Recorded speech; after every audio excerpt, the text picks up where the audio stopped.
और बीजेपी 24 घंटा नफरत, हिंसा, नफरत, हिंसा, नफरत, हिंसा। स्पीकर सर, कहां तक इन्होंने डर फैला दिया है?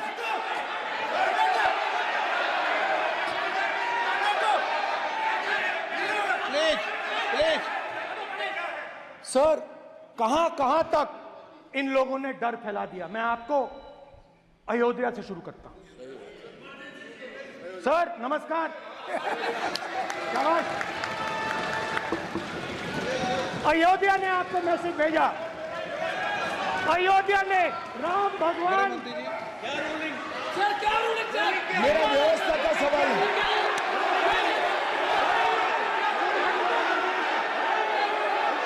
इस सदन के नियमों की पुस्तिका, इससे कुछ सदस्यों को क्या मुक्ति दे दी गई है? आपके गाइडेंस के बाद भी बार बार तस्वीर बताना, पूरे बीजेपी को हिंसा कर रही है ऐसे कहना, खड़े होकर एक दूसरे के बीच में हस्तधून करना, सारे नियम इनको लागू नहीं होते हैं। नियम मालूम नहीं है तो ट्यूशन रख ले साहब। सदन इस तरह से नहीं चल सकता है। ये सदन, मेरा आपसे आग्रह है कि ये सदन ऑर्डर में रहना चाहिए, नियमों के अनुसार रहना चाहिए। ये हम सभी सदस्यों का आपसे विनंती है। स्पीकर सर, एक मिनट प्लीज। माननीय सदस्यगण, आप ही किताब राम बताएं। भगवान की जन्मभूमि ने अपेक्षा करता हूं कि अपन इसके नियम प्रक्रिया चले। नो, सब चले। नो, आपने बताया था नियम। नो,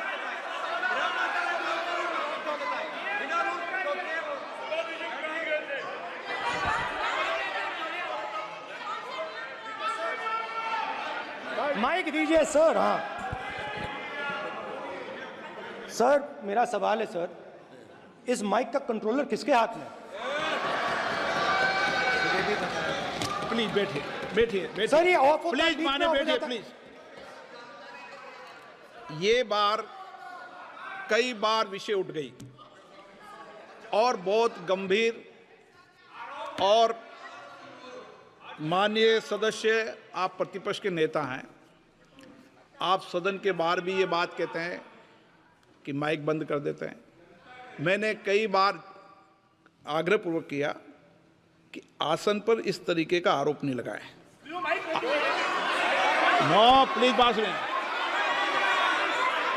आसन पर सभी दल के, प्लीज, आसन पर सभी दल के लोग बैठते हैं और सभी दल के लोग सभापति तालिका पे हैं, और सब जानते हैं कि एक व्यवस्था होती है, जिस भी माननीय सदस्यों को आग्रह किया जाता है बोलने का वो बोला जाता है, और जिसको आग्रह नहीं किया जाता उसका माइक चालू नहीं होता।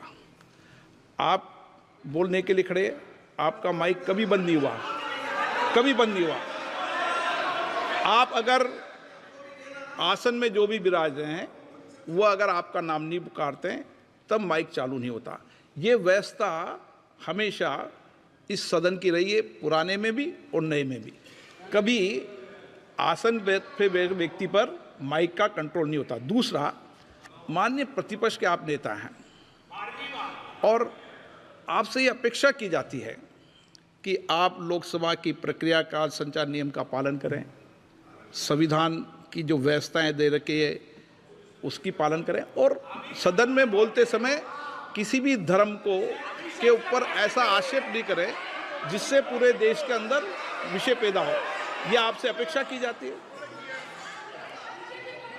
सर, मैं बिल्कुल आपकी रिस्पेक्ट करता हूं स्पीकर सर, मगर मेरे भाषण के बीच में सच्चाई ये है कि माइक ऑफ हो जाता है। मैं क्या करूं, हो जाता है वो। अब आपने देखा मैंने अयोध्या शब्द यूज किया और माइक ऑफ हो गया। नो, अरे ये प्रधानमंत्री मोदी जी के टाइम में आधा आधा पैरा आएगा क्या? तो अयोध्या ने राम भगवान की जन्मभूमि, प्लीज ब्रदर, राम भगवान की जन्मभूमि ने बीजेपी को मैसेज दिया,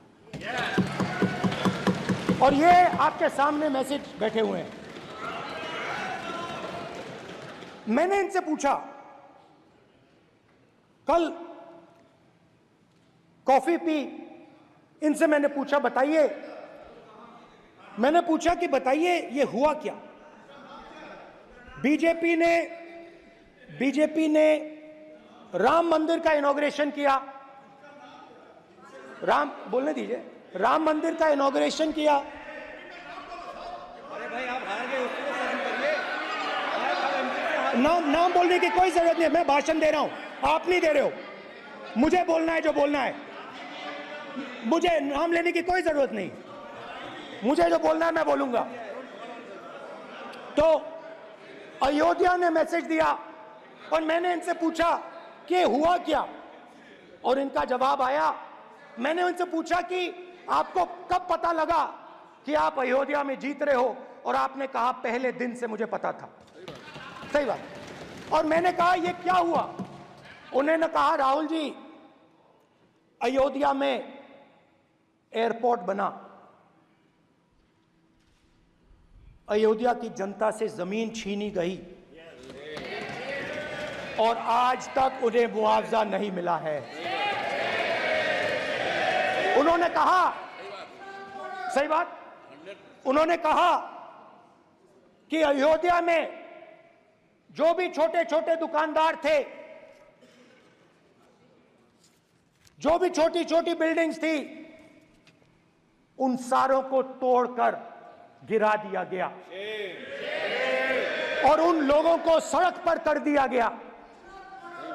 इन्होंने यह भी कहा कि अयोध्या के इनॉग्रेशन में अयोध्या की जनता को बहुत दुख हुआ, क्योंकि इनॉग्रेशन में अदानी जी थे, अंबानी जी थे, मगर अयोध्या का कोई नहीं था। और ये कारण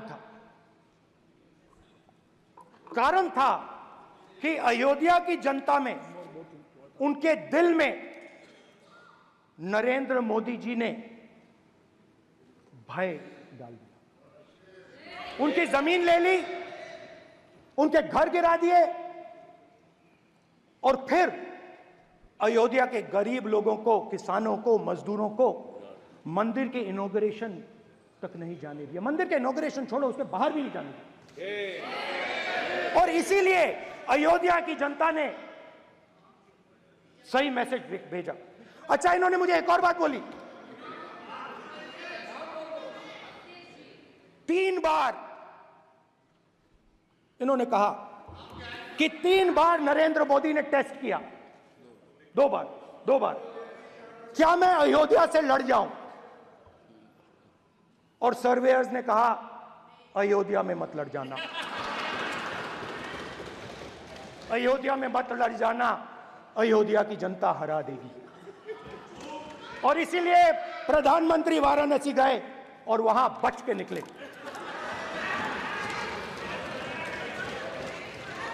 तो अयोध्या की जनता को डराया, पूरे देश को डरा दिया। मैं आपको बताता हूं, आज सुबह में आया, राजनाथ सिंह जी ने मुस्कुरा के मुझे नमस्ते की, और मोदी जी बैठे हैं, मुस्कुराहट नहीं, सीरियस, नमस्ते भी नहीं करते, कहीं मोदी जी ना देख लें, प्रॉब्लम हो जाएगी। वही कहानी गडकरी जी की है, सच्चाई है। अरे भाई, अयोध्या की जनता को छोड़ो, ये तो बीजेपी वालों को डराते हैं।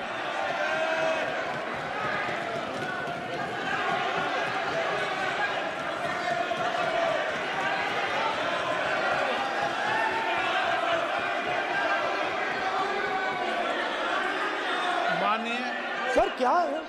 माननीय, एक मिनट, माननीय प्रतिपक्ष के नेता, एक मिनट, माननीय प्रतिपक्ष के नेता, आप सदन के वरिष्ठ नेता हैं, मेरा आपसे आग्रह है कि राष्ट्रपति अभिभाषण पर डिबेट हो रही है, इसकी गरिमा, राष्ट्रपति अभिभाषण की गरिमा रखे ना। ये तो अपेक्षा आपसे सब करते हैं कि आप राष्ट्रपति अभिभाषण पे बोले, नीतियां पे बोले, कार्यक्रमों में बोले। आप व्यक्तिगत रूप से नहीं, अगर आप ये उचित मानते हैं क्या? स्पीकर सर, ये उचित है? अगर आपकी पार्टी इसको स्पीकर सर। उचित मानती है तो मुझे कुछ नहीं कहना। स्पीकर सर, माननीय अध्यक्ष जी,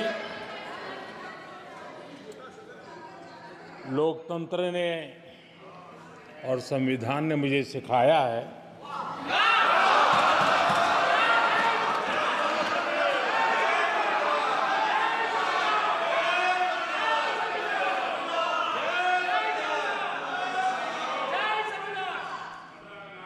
कि मुझे विपक्ष के नेता को गंभीरता से लेना चाहिए।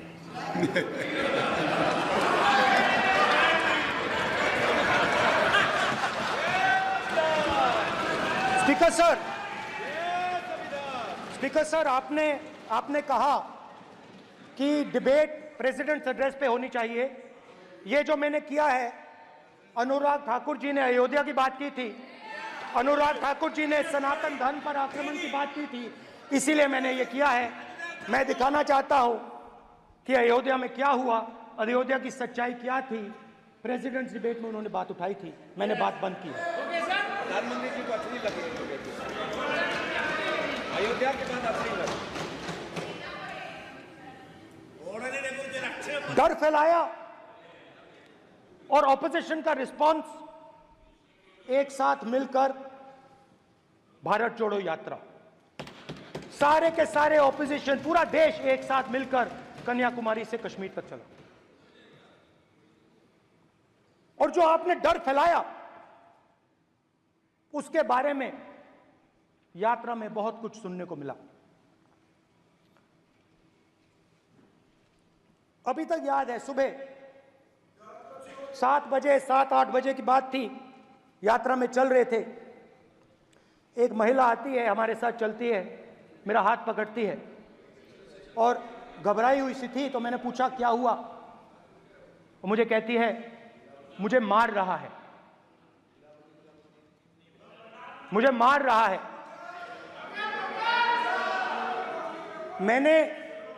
मैंने पूछा कौन मार रहा है, कौन मार रहा है? बेटी बचाओ, बेटी की दुविधा सुनाई नहीं दे रही, बेटी का दर्द नहीं सुनना चाहते, भारत की महिलाओं का दर्द नहीं सुनना चाहते। मैंने पूछा कौन मार रहा है, कहता है मेरा पति मार रहा है। मैंने कहा क्यों?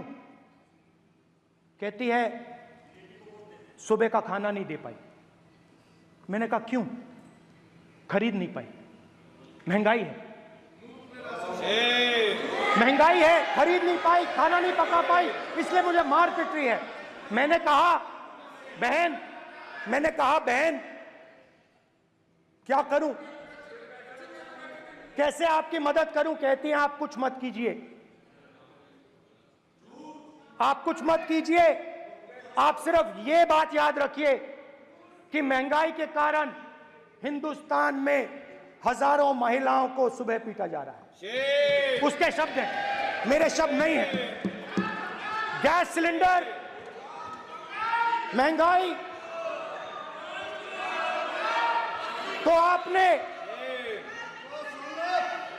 गरीबों को, महिलाओं को डराने का काम किया। शिव जी कहते हैं डरो मत, डराओ मत। आपने हिंदुस्तान की महिलाओं को महंगाई से हर रोज डराया है। कुछ दिन पहले